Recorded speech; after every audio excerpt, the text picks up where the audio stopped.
In the 12 months before the 2023 general election, at least 3 separate legal challenges were filed against Peter Obi's candidacy.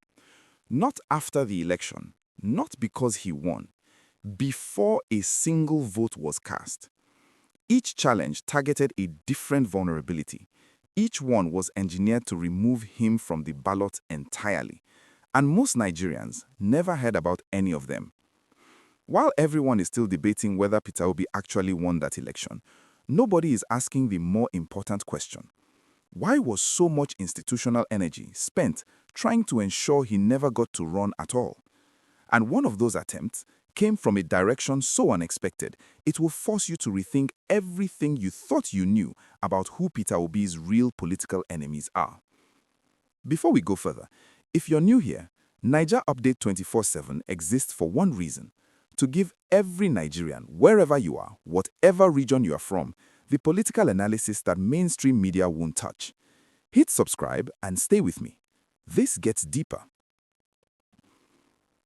Let us establish what actually happened, because the surface story and the real story are two very different things. Most people remember 2023 as the election cycle where a third-party candidate, Peter Obi, generated the kind of national momentum that had not been seen in Nigerian politics in a generation. The obedient movement crossed ethnic lines, crossed religious lines, crossed the North-South divide in ways that the political establishment had not anticipated and was not prepared for. But here is what that narrative misses entirely. Peter Obi's trajectory from 2022 onward was not simply a grassroots movement finding its moment. It was simultaneously a pressure test on Nigeria's electoral legal architecture, and that architecture had more entry points than most people realized. What triggered this video is this: court documents, archived INEC filings, and statements from legal practitioners who were directly involved in the pre-election litigation have begun to surface. And what they reveal is not a collection of random legal challenges filed by concerned citizens. They reveal a pattern, a sequenced strategy designed to exhaust Obi's campaign financially and legally before polling day even arrived. The challenges came from multiple directions simultaneously, from rival political parties, from private individuals with no clear political standing, and, in at least one case, from an actor connected to Labour Party's own internal structure. That last one we will come back to, because it is the piece that changes the entire picture. Why does this matter right now, in 2026? Because as Nigeria moves toward the 2027 election cycle, the same legal instruments used against Obi in 2022 and 2023 remain fully available, and at least 2 other opposition-aligned candidates are already being targeted using frameworks that are nearly identical. What happened to Obi is not political history to be filed away. It is a roadmap, and somebody is already following it. This is also not the first time pre-election litigation has been used as a political weapon in Nigeria. It was deployed against MKO Abiola in the early 90s, against Buhari in 2003, against Atiku across multiple cycles. What was different in 2023 was the speed, the volume, and the coordination. Challenges directed simultaneously at multiple eligibility pressure points designed not to win in court, but to create uncertainty, generate negative headlines, and drain resources. But here is where this story stops being about Peter Obi personally and starts being about something that threatens every opposition candidate in Nigeria, regardless of party, regardless of region, regardless of ideology. To understand this strategy, you have to understand the institutions it targeted and why each one was chosen. The first target was INEC, the Independent National Electoral Commission. As the primary arbiter of candidate eligibility in Nigeria, INEC's internal processes were the first line of attack. Challenges were filed specifically questioning the validity of Obi's substitution from PDP to Labour Party, targeting the timeline of his party change and whether it violated Section 177 of the 1999 Constitution, which governs presidential candidate qualifications. The goal was not to win the argument at INEC. The goal was to create documented uncertainty that could then be taken to court. The second target was the Federal High Court, where multiple suits arrived simultaneously in different jurisdictions. The central constitutional question: does a candidate who switches parties within the year before a general election forfeit eligibility? The answer depended on a reading of Section 134 of the Constitution combined with Section 29 of the Electoral Act 2022. And here is the critical point. Courts in different jurisdictions initially issued conflicting rulings. That conflict was not a failure of the strategy, it was the strategy. Conflicting lower court orders create paralysis. They generate media coverage. They force a campaign to fight legal battles on multiple fronts at the same time. The institution that ultimately stabilized the situation was the Court of Appeal, which consolidated several of the pre-election suits, dismissed the weakest ones for lack of standing, and prevented the cascade of contradictory orders that the strategy depended on. Now, here is something almost no one reported at the time. One of the suits filed against Obi's candidacy was filed by a plaintiff who, under Nigerian law, had no legal standing to challenge a candidate's eligibility. That suit should never have been heard, but it was, for long enough to generate international headlines questioning whether Obi would even appear on the 2023 ballot. The legal outcome of that suit was irrelevant. It was always going to fail. The media damage was the entire objective. That single fact tells you everything you need to know about the nature of what was being attempted. This was not a legal campaign, it was a communication strategy wearing a lawyer's wig. The constitutional ambiguity at the center of all of this. What counts as a valid defection timeline when a candidate resigns from a party rather than cross carpets was not a gap left by oversight.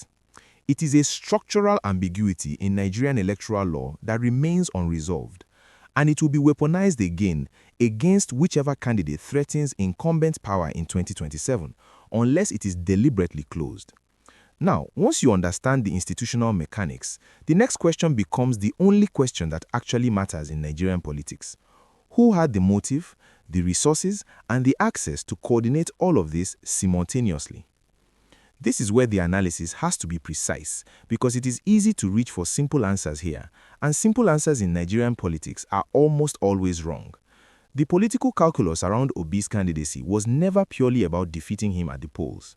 A candidate polling the numbers Obi was polling, drawing support from Lagos, from Abuja, from Port Harcourt, and from pockets of the north that neither APC nor PDP had anticipated losing, represented something far more structurally threatening than a difficult opponent.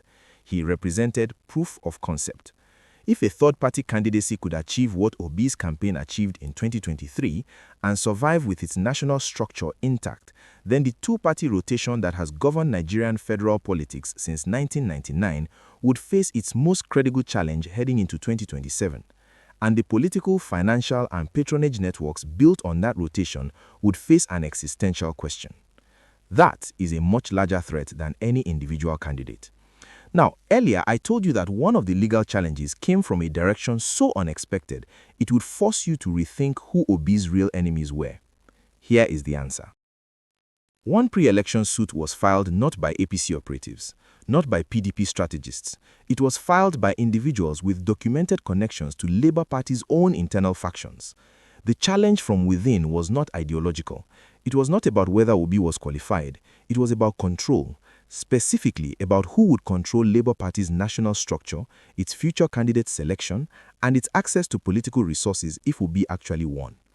A Labour Party presidency under Peter Obi would have transformed a relatively marginal party into the most powerful political vehicle in Nigeria. That transformation would have made some people very wealthy and very influential, and it would have made others who had invested years in building existing party structures irrelevant. That calculus produced internal opposition dressed in legal clothing. Looking beyond Labour Party, consider who else had structural reasons to want Obi removed from the equation before election day. Political godfathers in the southeast who had spent decades building PDP as the vehicle for Igbo political consolidation. An Obi presidency through Labour Party would have rewritten that arrangement from the ground up. Northern political blocs whose power-sharing negotiations depend on the predictability of a APC-PDP rotation. A third-party disruption to that rotation means renegotiating arrangements that took years to build. An incumbency-adjacent business interest whose access to federal contracts, import licenses, and regulatory decisions flows through established party networks. Political uncertainty is bad for that business model. Stop for a moment, because here is what this analysis reveals that the endless "did Obi win or lose" debate completely obscures. The 2023 election may have been decided not on February 25th, but in the 12 months before it, in courtrooms that most Nigerians never heard about, by actors most Nigerians cannot name. Now, if what I just told you surprises you, drop a comment below. I want to know what you think before we get to the part that changes everything, because here is the question that none of the post-election analysis has properly addressed. What happens to Nigeria, not to Labour Party, not to Peter Obi, but to Nigeria as a country if this playbook becomes standard political practice? If pre-election legal attrition becomes a normalized instrument for neutralizing opposition candidates, the consequences extend far beyond any individual election, and they are felt by ordinary Nigerians, not just political elites. The first consequence is structural. Legal attrition as a political weapon shifts power toward incumbency at every level of government. Not just federal, but gubernatorial, senatorial, and at the state assembly level. State governments that control local judicial appointments gain the ability to determine who can realistically run against them. The practical result is that Nigerian democracy becomes increasingly expensive to participate in, narrowing the field of viable candidates to those with either deep pockets or powerful sponsors. That is not democracy. That is a managed oligarchy with electoral aesthetics. The second consequence is economic, and it affects every Nigerian who has ever complained about bad roads, unreliable power, or inadequate healthcare. Reduced electoral competition reduces policy accountability. When incumbent administrations face credible opposition, they face pressure to deliver visible results, improvements in infrastructure, security, and economic management that voters can actually see. A political system that filters out credible challengers before polling day produces government with structurally less incentive to perform. This is not a partisan argument.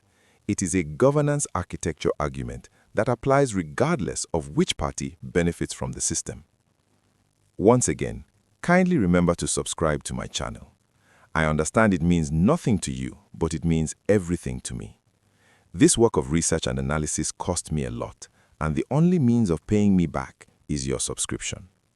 Thank you. The third consequence touches something even more fundamental. Peter Obi's candidacy was remarkable not because of his ethnicity, but because his polling numbers demonstrated that cross-ethnic, cross-religious political coalition building was achievable in Nigeria, something that analysts had largely considered structurally impossible under the current party system. The attempt to remove him institutionally was therefore also an attempt to suppress that political signal. If that signal is successfully suppressed, Nigerian political competition gets pushed back toward identity-based mobilization, which serves precisely the interests of those who profit from division. And when Nigerians believe the democratic process has been manipulated, not just the vote count, but who was allowed to stand, it produces the kind of civic disillusionment that historically precedes withdrawal from democratic participation. That withdrawal, sustained over multiple election cycles, creates the conditions that authoritarian actors require.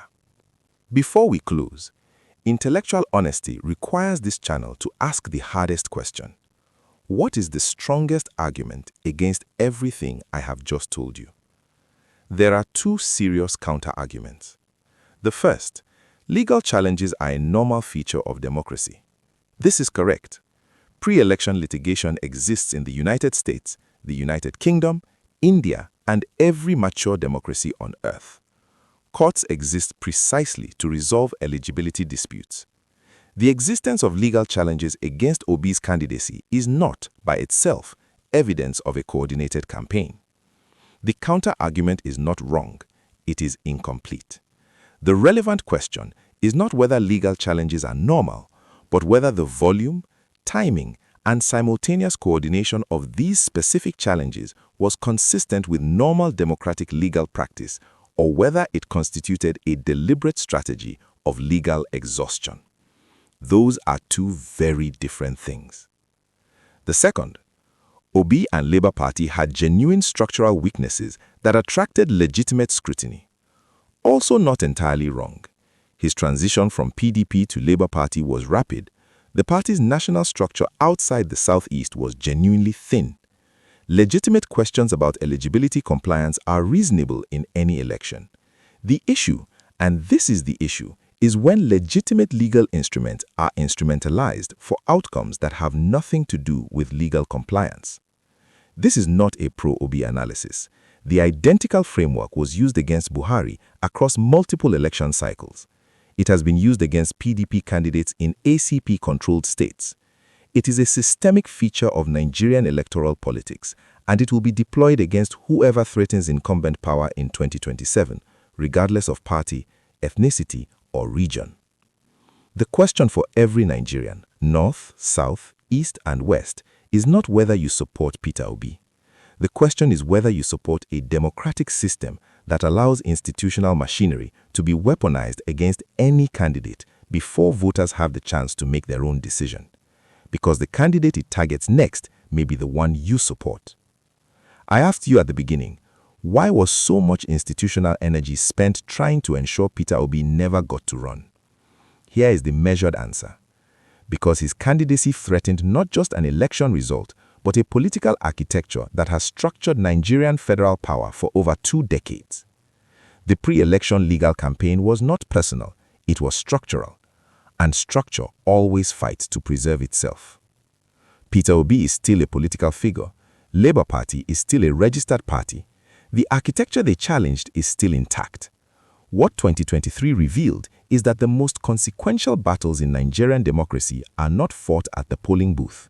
They are fought in the months before, in courtrooms, in INEC offices, in boardrooms, and in legal chambers that most Nigerians never see.